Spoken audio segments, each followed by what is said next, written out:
Всем привет, мы не онлайн. Сегодня я расскажу вам о том, что в данный момент происходит в комьюнити Genshin Impact.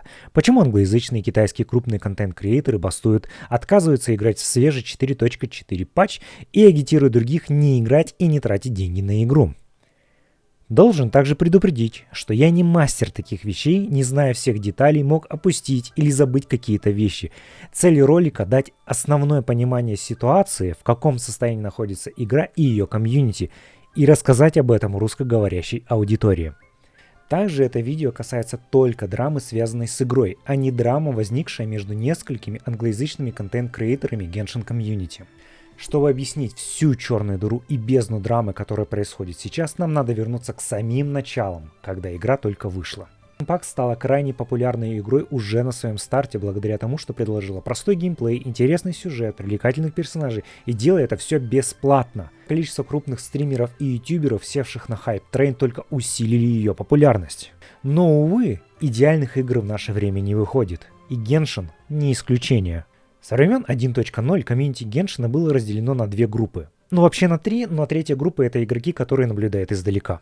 Первая группа считает, что Genshin — это лучшая игра всех времен и народов. Они поклоняются ей и разработчикам как богам и начинаются агриться и обижаться на любые высказывания в адрес их любимой игры. Вторая же группа — игроки, которые считают, что разработчики должны больше слушать комьюнити и многое в игре нужно изменить. Не буду перечислять все грехи Геншина в этом видео, иначе оно будет длиться больше 10 часов. За 3 года игры они все еще не добавляют больше количества смолы, хотя количество боссов и доменов растет почти с каждым патчем. По моему мнению, ее вообще надо полностью убрать из игры.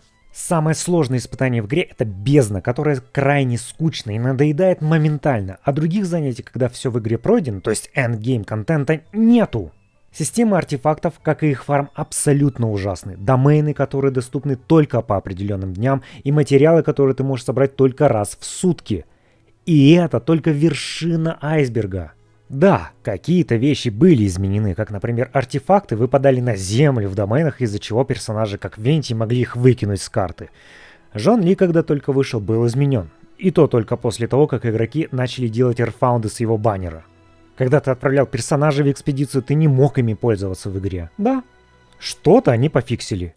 Но какие-то... Мы 3 года ждали 2 кнопок, чтобы можно было забрать все экспедиции и запустить их заново. 3 года! Но люди терпели.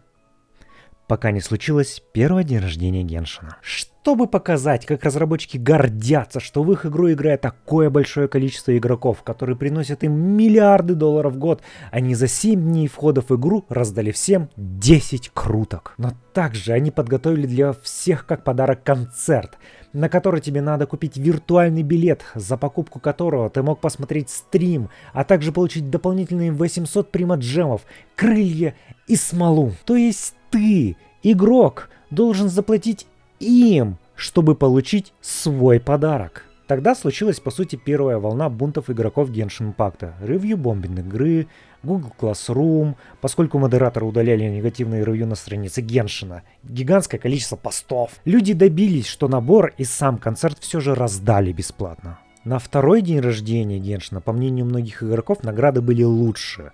А потому большой драмы не было, как с первым. Но потом вышел Honkai Star Rail. Проблема в том, что буквально практически все, на что жалуются игроки в Геншине, в нем исправлено и сделано лучше. Но основная часть игроков действовала по правилу: это другая игра, не надо их сравнивать. Два комьюнити жили в относительном мире и просто шутили друг над другом. К примеру, опросы, которые проводит регулярно Genshin, на самом деле отправляются разработчикам Star Rail. Но прошли награждения игр года 2023 года. Star Rail взял 3 награды «Лучшая мобильная игра».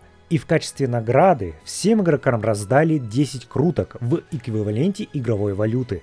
А также раздали всем бесплатно с ограниченного по времени баннера 5-звездочного персонажа доктора Рацио. В свое время Genshin за схожие награды выдал только 1600 примаджемов. Люди были в ярости, но все же терпели. Ведь скоро 3-й день рождения Геншина. Ну уж точно после всех жалоб они нам что-то дадут. 4.4 нам рассказали, что всем игрокам дадут, как обычно, 10 круток, а в качестве дополнительной награды все игроки получат 3 дополнительные ролла на почту. Да, я не оговорился. 3! Не 30, а 3. Логика, конечно, понятная. 3 года, 3 ролла. Тем временем Star Rail, помимо того, что каждый патч выдает 10 бесплатных круток просто так, решили поздравить всех игроков просто с выходом 2.0 и раздадут еще 10 круток сверху. И тут терпение лопнуло даже у китайских игроков. Начались массовые отписки от китайских соцсетей, игроки отказываются играть, требуют изменений. Язычные контент-креаторы массово выпустили ролики о том, что они не будут играть в 4.4 и агитируют всех делать то же самое. Я, как заядлый игрок Warframe, считаю, что награды были ужасны еще на первом дне рождения Геншина. Да, я понимаю, сравнивать Warframe и Genshin — это тупая вещь. Но простите, когда Warframe празднует свой день рождения, они раздают всем бесплатные скины для персонажей, оружие, расходники. И все, что надо сделать, это выполнить крайне легкое задание. А если ты новый игрок и пропустил прошлые дни рождения, ничего страшного, награды с прошлых лет тебе придут на почту. Хуеверсам мало того, что не дали никак понять, что они видят отзывы игроков и решают, что делать, не то что извинения, так они еще используют правило 72 часов. Что это значит? Это правило крупных компаний. Когда вашим продуктом недовольны, не делайте ничего в течение 72 часов. За 72 часа большая часть людей успокаиваются и забывают о проблеме, а потом большая часть бунтов и жалоб пропадут. Это, пожалуй, основное, что вам нужно знать. Я не буду призывать вас делать что-то. Вы сами должны решать, как вы относитесь к этой ситуации. Лично мое мнение, хуеверсы должны слушать своих игроков и улучшать игру.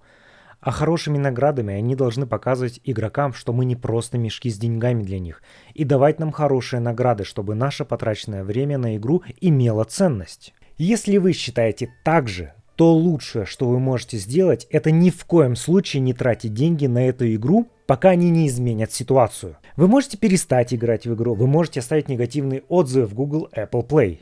И да, вы должны понимать, изменения не произойдут моментально. Но как минимум мы должны добиться, чтобы они дали нам знать, что они нас слышат и готовы изменить игру. И первые изменения должны выйти уже в 4.5. А на этом у меня все. Спасибо вам за просмотр и до связи.